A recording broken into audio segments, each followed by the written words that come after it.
All right, I'm Chris, Horsepower Freaks. I'm here with John, the service manager at Horsepower Freaks. And what is this crazy contraption you got here, John?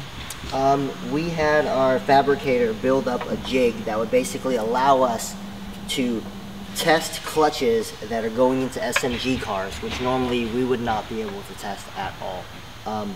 You know, a lot of determining whether a clutch is quote-unquote correct or not is the way the pedal feels, and in an SMG car you don't have that ability.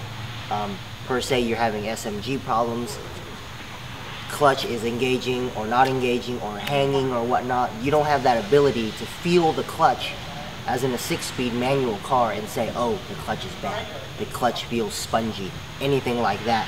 So we've built this jig with a simple clutch master cylinder pedal combo to an actual SMG slave cylinder that actually allows us to feel what the pedal feels like.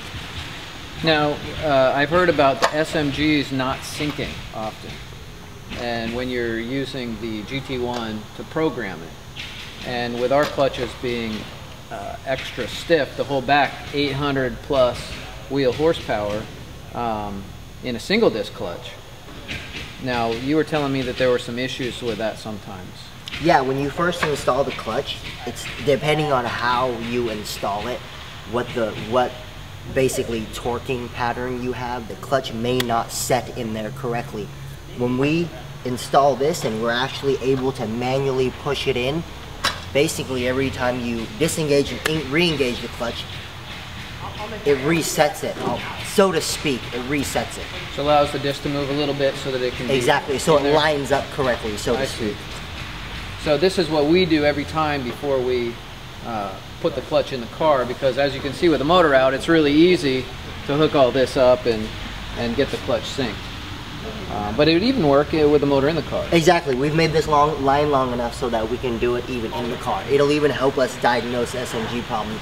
Per se, a car comes back and, you know, of course we have a much heavier pressure plate in here than what the SMG system was designed to handle.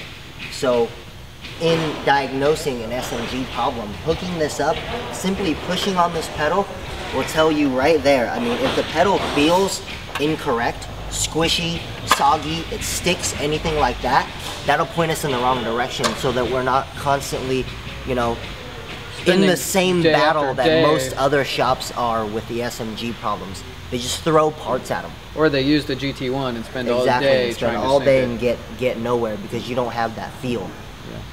Yeah. That's a really neat device. Well, thanks, John. No problem.